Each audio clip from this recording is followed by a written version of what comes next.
कहानी की शुरुआत में हम देखते हैं एक ताकतवर आदमी फिनिस्ट और उसके चेले एंडी को। इस वक्त ये दोनों जंगल में एक बहुत बड़े जंगली सुअर को पकड़ने जा रहे थे जो लोगों की फसलों को बर्बाद कर रहा था। गांव वाले उससे बहुत तंग थे। इस खतरनाक जानवर के सामने भी फिनिस्ट डरा नहीं। उसने एंडी से कहा कि सब मुझे हीरो मानते हैं, अगर मैंने इस सुअर को काबू में नहीं किया तो क्या इज्जत रह जाएगी मेरी। उसने हथियार उठाया और सुअर पर हमला किया, लेकिन इन छोटे हमलों से सुअर पर कोई भी असर नहीं हुआ। फिनिस्ट की मदद के लिए एंडी ने भी अपने हथियार से सुअर पर हमला बोल दिया, लेकिन उसका हथियार सुअर की नाक में चला गया और वो नींद से जाग गया। अब सुअर गुस्से में आ गया और एंडी की ओर बढ़ा, लेकिन तभी फिनिस्ट उसके आगे आ गया उसे रोकने के लिए। उसने पूरा जोर लगाया, लेकिन इस ताकतवर जानवर को रोक नहीं पाया। अपना थोड़ा सा जोर लगाकर ही सुअर ने फिनिस्ट को हवा में उड़ा दिया और आखिर में वो नीचे आकर सुअर के ऊपर ही गिरा। इस सुअर को काबू में लाने के लिए एंडी ने फिनिस्ट की तरफ एक रस्सी फेंकी। जैसे ही फिनिस्ट ने रस्सी पकड़ी, ये सुअर हवा में उड़ने लगा। फिनिस्ट ने रस्सी को इस सुअर के दोनों पंखों और उसके सींग में बांध दिया, जिससे वो सुअर फिनिस्ट के काबू में आ गया और फिनिस्ट उसे अपने हिसाब से उड़ाने लगा। जल्द ही वो उसे उड़ाते हुए गांव में ले गया। जब गांव वालों ने देखा कि इतने बड़े जानवर को भी फिनिस्ट अपने इशारों पे नचा रहा है, तो सब लोग उसके नाम की जय जयकार करने लगे। इन्हीं लोगों के बीच बाबा यागा नाम की एक जादूगरनी भी है। उसने फिनिस्ट से कहा कि अगर तुम इतने ही ताकतवर हो तो साबित करके दिखाओ। उसके घर के आगे एक बड़ा पत्थर पानी को रोक रहा है, तो उसने फिनिस्ट को पत्थर वहाँ से हटाने की चुनौती दी। फिनिस्ट ने कहा कि मैं बहुत बड़ी बड़ी मुसीबतों का सामना कर चुका हूँ और जादूगरनी ने उसे ये छोटा सा चैलेंज दिया है। वो अपनी बहादुरी के किस्से सुनाने लगा। याका ने कहा कि जब तक मैं अपनी आंखों से नहीं देखती मैं नहीं मानने वाली। ये सुनकर अब सब लोग हंस पड़े। फिनिस्ट गुस्से में अपने घर चला गया। उसे याका पर बहुत गुस्सा आ रहा था, क्योंकि अब उसकी बहादुरी की तारीफ करने की बजाय लोग उसका मजाक उड़ा रहे हैं। अब वो अपनी ताकत को सबके सामने साबित करना चाहता था, जिससे लोग फिर से उसकी वाहवाही करने लगे। एंडी ने सलाह दी कि ऐसा करने का एक रास्ता है। सामने जो टावर है ना, ऐसा माना जाता है कि वहाँ एक राक्षस ने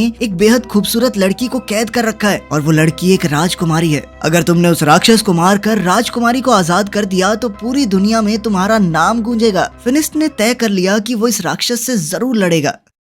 रात होते ही फिनिस्ट और एंडी उस टावर की ओर निकल पड़े। वहां पहुंचकर उसने देखा कि यहाँ पहले से ही कुछ योद्धा इस राक्षस को हराने आए थे, लेकिन वो लोग मशहूर होने यहाँ नहीं आए। वो तो राजकुमारी को बचाकर उससे शादी करना चाहते हैं। उन सब ने फिनिस्ट से पूछा कि अगर उन्होंने मिलकर राक्षस को हरा दिया तो राजकुमारी किसे मिलेगी। इस बात पर फिनिस्ट ने कहा कि मुझे नहीं चाहिए ये राजकुमारी, मैं तो बस यहाँ पे नाम कमाने आया हूँ। अलग जाकर फिनिस्ट ने एंडी को बताया कि वो उस राक्षस को अकेले मारना चाहता है, इसीलिए वो सुबह का इंतजार नहीं करेगा। ये कहकर वो टावर के अंदर खिड़की से चला गया। वहाँ पहुँचते ही फिनिस्ट को वो खूबसूरत राजकुमारी मिली। उसने फिनिस्ट से कहा कि क्या तुम भी मरने के लिए आए हो। फिनिस्ट ने कहा कि मैं तुम्हें बचाने आया हूँ। ये सुनकर लड़की भाग के अंदर चली गई। उसे रोकने के लिए फिनिस्ट ने उसका हाथ पकड़ लिया। राजकुमारी ने अपना हाथ छुड़ाया और एक पिलर के पीछे चली गई। तभी पीछे से एक सांप ने फिनिस्ट पर हमला कर दिया। फिनिस्ट इस सांप से लड़ने लगा। तभी फिनिस्ट को समझ आया कि ये कोई आम सांप नहीं है, बल्कि उस राक्षस की पूंछ है जिससे लड़ने वो यहाँ आया है। ये देखकर उसने पहले तो राक्षस पर खूब हमले किए, लेकिन जब कोई वार काम नहीं आया तो फिनिस्ट ने उस राक्षस की दुम यानी उसके सांप वाले मुंह को हाथ में पकड़ लिया और अपनी पूरी ताकत से इस सांप के मुंह को चीरने की कोशिश की। लेकिन जैसे ही फिनिस्ट ने उसका मुंह अपने हाथों से खोला,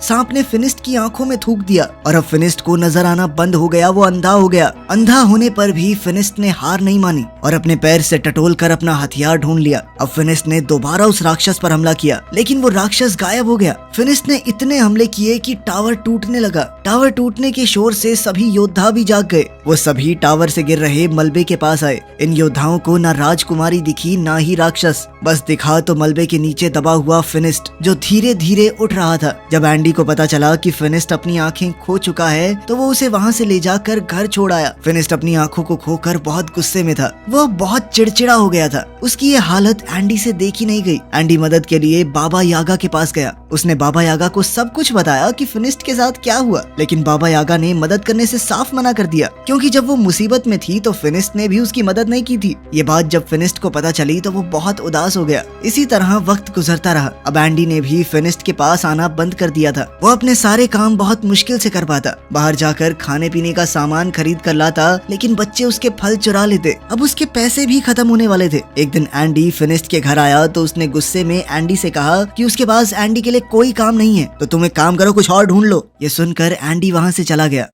बीतते समय के साथ फिनिस्ट के सारे पैसे खत्म हो गए। अब वो दिन आ गया कि फिनिस्ट बाजार के सड़े गले फल खाने लगा। ऐसे ही एक दिन जब उसे सड़ा गला फल भी नहीं मिला तो वो अपनी टोकरी लेकर बाजार में बैठा रहा। बाबा यागा वहाँ से गुजर ही रही थी कि तभी उसने फिनिस्ट को देखा तो उसने अपनी टोकरी से कुछ खाने का सामान फिनिस्ट की टोकरी में डाल दिया। इससे पहले ये दोनों कुछ बात करते गाँव पर कुछ लुटेरों ने हमला कर दिया। ये लुटेरे गाँव के लोगों को मारने लगे। फिनिस्ट देख तो नहीं सकता लेकिन उसे अच्छे से सुनाई दे रहा था कि कैसे लोग मर रहे हैं, तड़प रहे हैं। जैसे ही लुटेरे उसके पास आए उसने आवाज सुनकर वापस उन पर हमला किया। कुछ देख ना पाने के बावजूद भी सिर्फ आवाज के सहारे वो 2-3 डाकुओं से एक साथ लड़ रहा था। एक दूसरे डाकू ने फिनिस्ट पर रस्सी फेंकी लेकिन फिनिस्ट ने ये रस्सी पकड़कर डाकू को घोड़े से नीचे गिरा दिया और फिर उसे अपनी तरफ खींचकर उसकी खूब धुलाई की। लेकिन कुछ डाकुओं ने पीछे से उस पर हमला किया और वो वहीं बेहोश हो गया। जब उसे होश आया तो वो एक शिप में था। उसकी गर्दन और हाथों को एक लकड़ी में बांधा गया था। इस जहाज में बाबा यागा और गांव के काफी सारे लोग भी थे।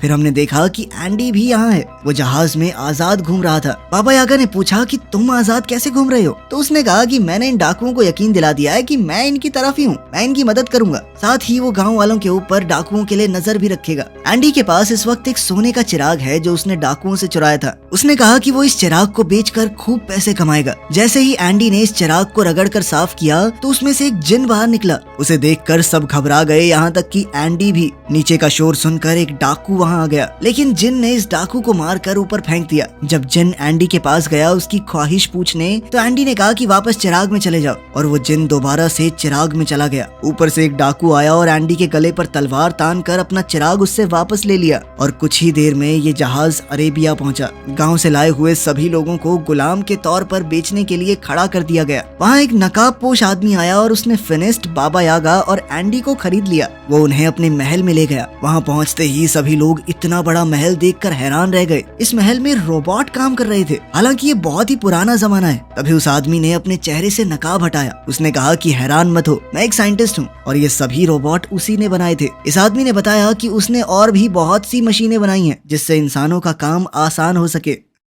फिनिस्ट ने इस आदमी को अपनी कहानी बताई कि कैसे वो पहले एक बहुत ताकतवर योद्धा था और अंधा होने के बाद उसकी जिंदगी नर्क हो गई। साइंटिस्ट ने कहा कि मैंने तुम्हारे और बाबा यागा के बारे में सुना है। यह आदमी गुलामों को खरीद कर उन्हें आजाद कर देता है। जैसे ही खाने का वक्त हुआ साइंटिस्ट ने अपने रोबोट से खाना मंगवाया। ये देखकर तो सब लोग बहुत इम्प्रेस हो गए। इन सबको लगा कि ये कोई जादू है, लेकिन साइंटिस्ट ने बताया कि ये कोई जादू वादू नहीं है। मैं पिछले 500 साल से इनके ऊपर काम कर रहा हूँ। ये सुनकर यागा हैरान हो गई और कहा कि तुम 500 साल से इतने जवान कैसे हो? इस पर साइंटिस्ट ने कहा कि मैंने एक ऐसा केमिकल तैयार किया था जिसे पीकर लोग हमेशा के लिए जवान बने रह सकते हैं। अब वो उन तीनों को अपनी लैब दिखाने ले गया। वहाँ जाकर फिनिस्ट ने पूछा कि तुमने ये केमिकल कैसे तैयार किया और क्या उसे पीकर मेरी आंखें भी वापस आ सकती हैं? साइंटिस्ट ने कहा कि उससे तो नहीं हो पाएगा, लेकिन मेरे पास एक दूसरी चीज है। उसने फिनिस्ट को एक चश्मा पहनाया जिससे उसे दोबारा सब कुछ दिखने लगा। साइंटिस्ट का मानना था कि साइंस की मदद से कोई भी चमत्कार किया जा सकता है और जो लोग जादू का इस्तेमाल करते हैं वो दुनिया को नुकसान पहुंचाते हैं और इन नुकसान पहुंचाने वाली चीजों को खत्म करने के लिए ही उसने एक मशीन बनाई है। अपनी बात को साबित करने के लिए उसने वो चिराग निकाला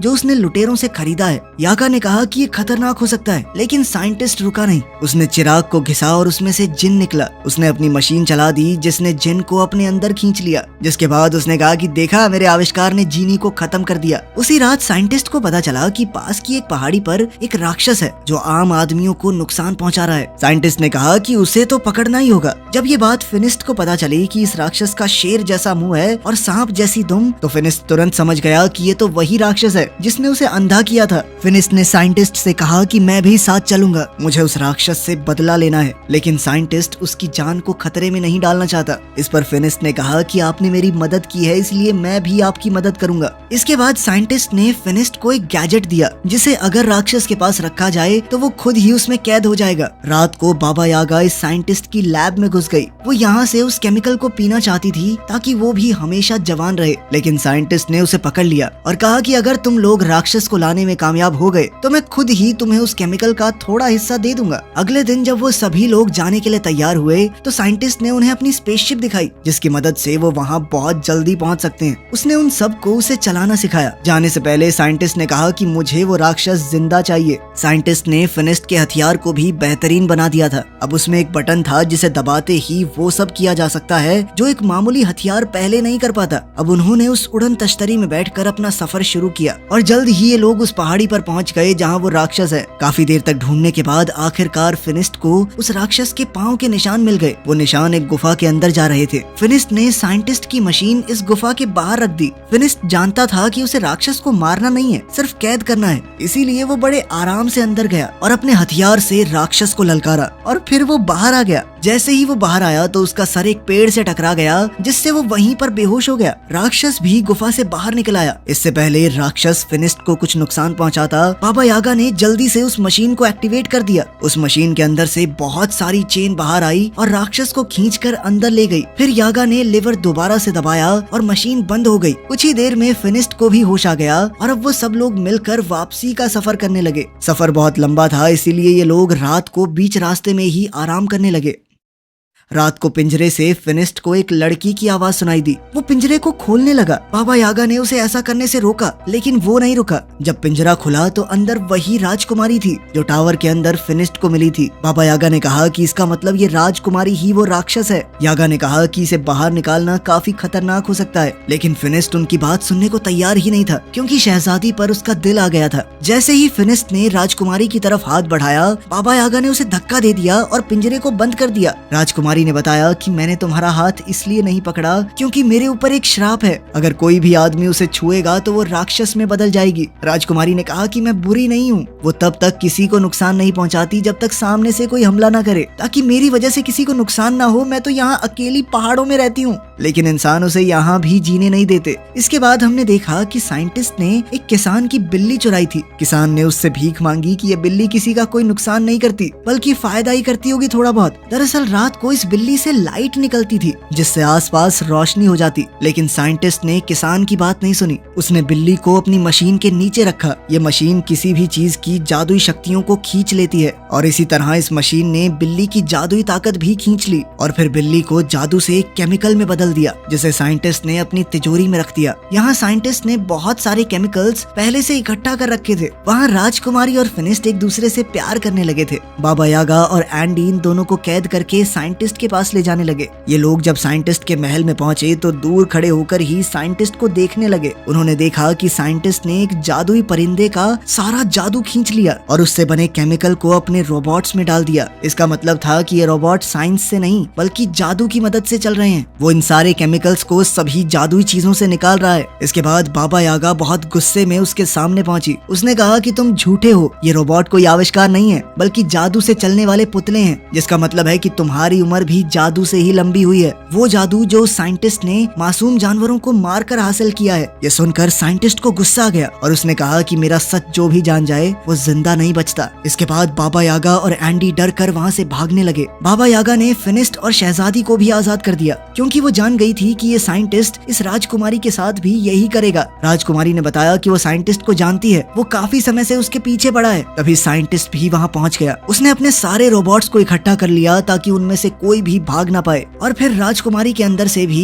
उसके जादू को अपनी मशीन से खींचने लगा। फिनिस्ट ने उसे बचाने की कोशिश की लेकिन वो बंधा हुआ था। वो उसे बचा तो नहीं सकता था, लेकिन उसने राजकुमारी का हाथ पकड़ लिया ताकि वो राक्षस में बदल जाए। राक्षस बनते ही राजकुमारी ने अपनी जंजीरें तोड़ दी और वहाँ से भाग गई। मौका पाकर बाबा यागा और फिनिस्ट भी वहाँ से बच निकले, लेकिन साइंटिस्ट के आदमी उनके पीछे लग गए। बाबा यागा ने उनसे बचने के लिए अपने जादू का इस्तेमाल किया। उसने तरबूज के बीज उन पर फेंके जो अचानक तरबूजों में बदल गए। साइंटिस्ट ने भी अपना बड़ा रोबोट निकाला। वो किसी भी हाल में फिनिस्ट और बाबा यागा को नहीं छोड़ सकता क्योंकि वो उसकी सच्चाई जानते हैं। एंडी ने साइंटिस्ट को समझाया कि हमारे पास जितना जादुई केमिकल है बहुत है, लेकिन साइंटिस्ट नहीं माना। वो बड़ा टर्टल रोबोट जब बाहर निकला तो पूरा महल टूट गया। साइंटिस्ट अब इस रोबोट के अंदर बैठकर एंडी के साथ फिनिस्ट और यागा का पीछा कर रहा था। अब वो इन दोनों पर तोप के गोले बरसाने लगा। फिनिस्ट ने यागा से कहा कि तुम इसका ध्यान भटकाओ और मैं इसके ऊपर चढ़कर इसे उल्टा करने की कोशिश करता हूँ, क्योंकि एक बार अगर ये बड़ा सा टर्टल उल्टा हो गया तो सीधा नहीं हो पाएगा। जैसे ही वो रोबोट यागा के सामने आया, उसमें लगी मशीन यागा के अंदर के जादू को खींचने लगी, जिस वजह से यागा बिल्कुल बूढ़ी लगने लगी। ये देखकर फिनिस्ट को बहुत तरस आया, लेकिन जब तक वो साइंटिस्ट का ध्यान भटका रही थी, फिनिस्ट टर्टल के ऊपर चढ़ गया। जब साइंटिस्ट ने ये देखा तो उसने टर्टल के हाथ फैला दिए ताकि वो फिनिस्ट को नीचे फेंक सके। फिनिस्ट तो नहीं गिरा, लेकिन उसका चश्मा गिर गया। अब उसे दिखना बंद हो गया था। बाबा यागा ने जैसे ही ये देखा तो वो फिनिस्ट की मदद करने लगी, उसे बताने लगी कि कैसे लड़ना है, कहाँ जाना है। इतनी ही देर में राक्षस बनी हुई वो राजकुमारी वहाँ आ गई। उसे देखकर साइंटिस्ट डर गया। वहीं फिनिस्ट ने टर्टल के गले में जंजीर बांध दी और उसे उल्टा करने लगा, जिसके बाद टर्टल के अंदर मौजूद सारा जादुई केमिकल नीचे गिरने लगा। साइंटिस्ट ने अपने जादुई पंखों से वहाँ से बच निकलने की कोशिश की, लेकिन उसके जादुई पंखों ने काम नहीं किया और वो नीचे उस जादुई केमिकल में गिरकर मर गया। वहीं फिनिस्ट भी अब थक कर बेहोश हो गया था। राजकुमारी उसे वहाँ गिरा हुआ देखकर रोने लगी, क्योंकि उसे डर लग रहा था कि इसे कुछ हो तो नहीं गया। वो फिनिस्ट से सच्चे दिल से प्यार करने लगी थी। जैसे ही शहजादी के आंसू फिनिस्ट की आंखों में गिरे तो उसे अचानक ही होश आ गया, साथ ही उसकी नजर भी वापस आ गई थी। फिनिस्ट ने उससे अपने प्यार का इजहार किया और हमेशा राजकुमारी के साथ रहने का वादा भी, लेकिन राजकुमारी ने कहा कि अपने श्राप की वजह से मैं तुम्हारे साथ नहीं रह सकती। फिनिस्ट उदास हो गया और अपने बाकी साथियों के साथ गाँव वापस आ गया, लेकिन अभी भी वो राजकुमारी की याद में खोया हुआ था। जब बाबा यागा दोबारा जवान होने का रास्ता ढूंढ रही थी तो उसे राजकुमारी के श्राप को तोड़ने का तरीका भी मिल गया। वो खुशी से फिनिस्ट के पास गई और ये खुशखबरी उसे दी। उसने बताया कि ये श्राप शहजादी को जानबूझकर दिया गया है, इसमें उसकी कोई गलती थोड़ी है और अब उनका अगला काम राजकुमारी के श्राप को काटना ही होगा। लेकिन वो शायद इस मूवी के अगले पार्ट में दिखाया जाएगा, जो कि अभी आया नहीं है। वीडियो पसंद आई तो लाइक कर देना।